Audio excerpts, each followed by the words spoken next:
One Mix Radio.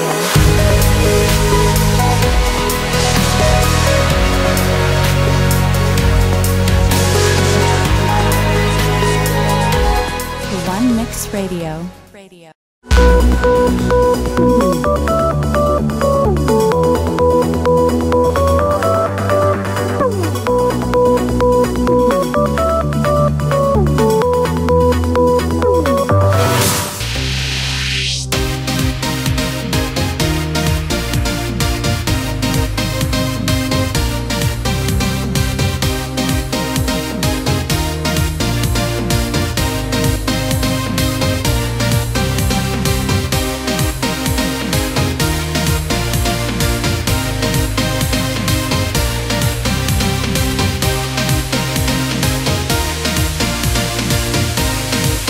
Backstage at Tomorrowland, and we have with us a legend from the trance ages.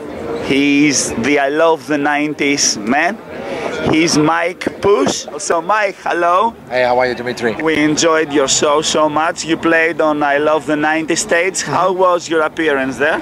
Well, you know, the thing is, playing at Tomorrowland, it does not really matter where you play, because every stage is so good. The people coming out are so dedicated. So last year I did the Evolution stage with Paul van Dyk. This year I did choose more to go back to classics.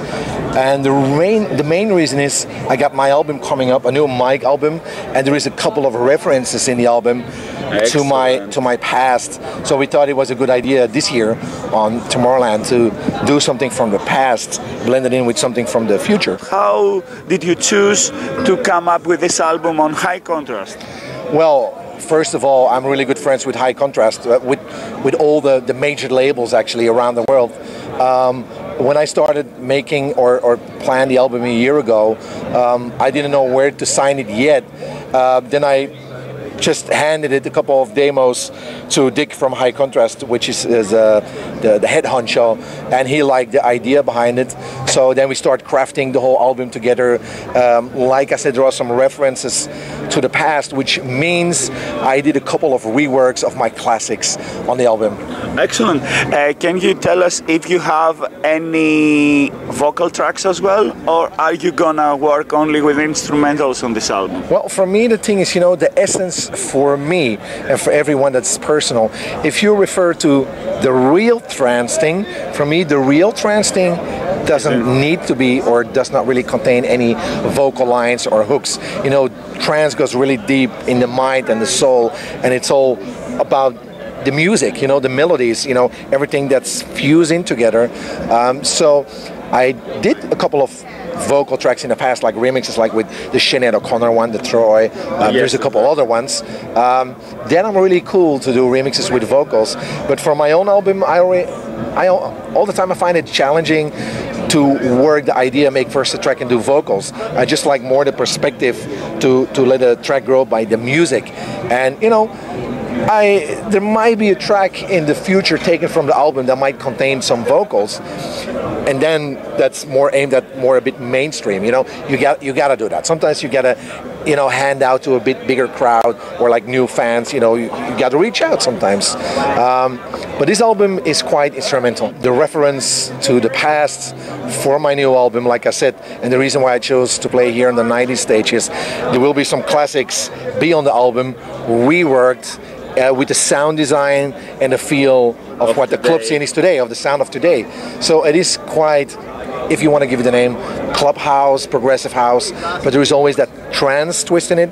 I mean, if you hear nowadays artists or what people call progressive house, I find so much trance elements in it actually that is actually it's the fusion. If you go to my Twitter, I call my main thing there, my slogan on there is no more genres, please. And that's because, you know, everything is fused up.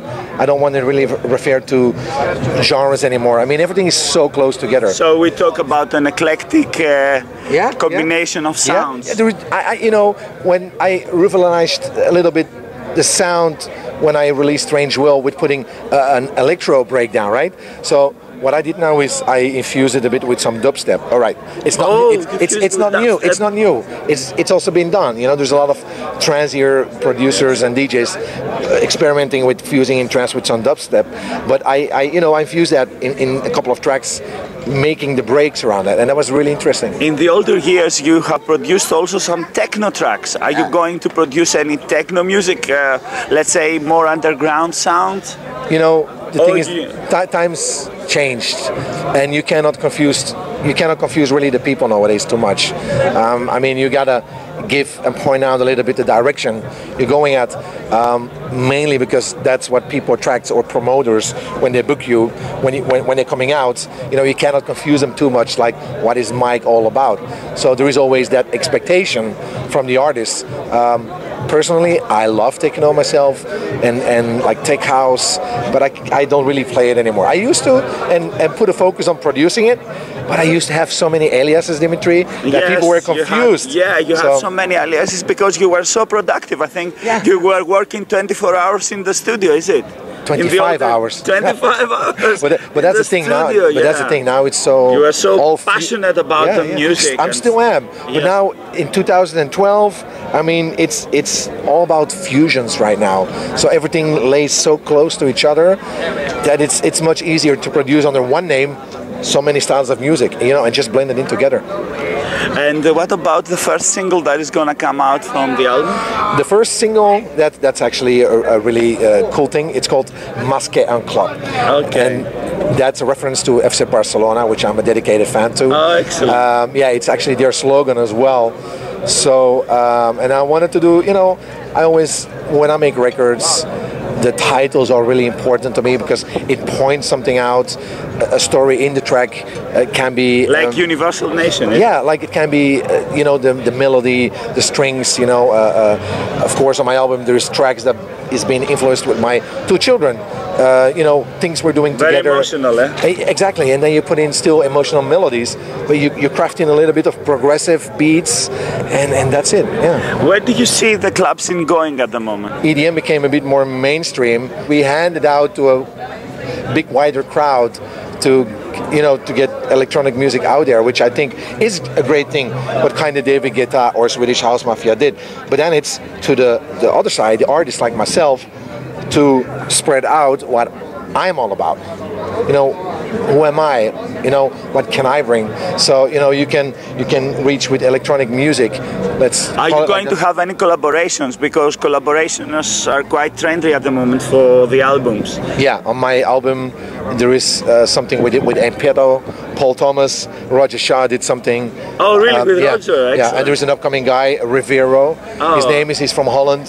He works, he does like progressive housey stuff, and you know, like they call nowadays all that stuff, all that fused stuff, they call it trance 2.0, like I said, because progressive house nowadays I find is so close to still what trance is, you know. It's just the melodies blended with different kind of rhythms and beats, and so yeah. Excellent. So thank you very much, Mike, for this great interview. It was such a nice experience to be at the audience and enjoy those classics played from you. This is the difference when you when you are the creator of some classics and you play them. I think it gives them a lot of difference, is it? Yeah, and especially in my own country. I mean, when I came out to go to the fans and say hi and talk to them, I started talking English, and then I noticed, like, hey, I'm in my own country. And then everyone's starting talking Dutch to me, like Flemish, right? So I was like, yeah, so they all came here, they're Flemish, they're from my country, they enjoy what I'm, you know, did in the past. And some came to me, they were like, I'm 22 years old, you know, when I was 12 years old, I heard your track, I was like, wow. And they come out now for the first time, they just told me. So, and then I told my friend, I'm like, damn, we did left a mark in the scene. Yes, you did left mark in the scene, of course. So you have changed the scene. You have changed the scene. I still sometimes, you know, get emotional about it. Yeah. I'm not going to cry now, but it was sometimes it gets really emotional. Yeah, you get emotional because you have done so good with the music. Do you remember your first ever Tomorrowland? Yeah, I was going to say that this it's actually my 6th time I'm playing here. 6th time. So yeah, I'm really happy to always be part of the #1 festival right now in the world. I mean, and this is definitely not the end. This still will go on for many years to come. Yeah. I mean, they're always challenging themselves and making something huge. Tomorrowland is something. It's different than all the other festivals I played and did play. Tomorrowland is really just unique. Amazing. It's really unique. Beautiful, yeah. Beautiful. We love it too. Thank you very much, Mike, and we wish all the best with your album. All right. Thank you very much. Stay tuned, guys. Thank you.